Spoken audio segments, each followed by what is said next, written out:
Good morning students, welcome back to S.R. Tutorial. So today I have taken an illustration from AHSEC, that is Assam Higher Secondary Education Council, okay, class 11 question paper 2022. Okay, so what are the informations given? Okay, it is a shop of furniture.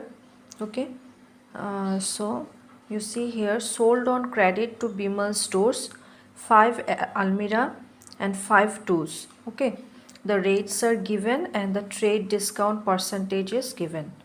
And then sold to Bora Furniture House, chairs and tables.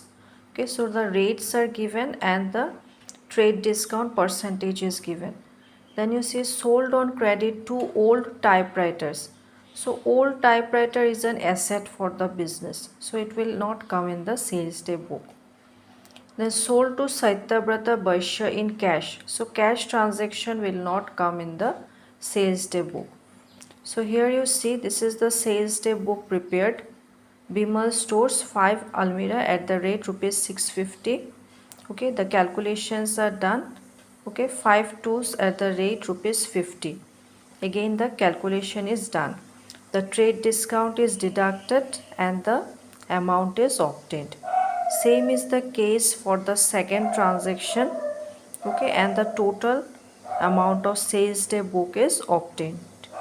Okay, you have to mention the note that sale of assets is not going to come in the sales day book and sales in cash is not going to come in the sales day book. So this is how this illustration is solved. Okay, it is from AHSEC question paper 2022. Okay, hope you have understood. If you like my video, please subscribe to my channel. Thank you.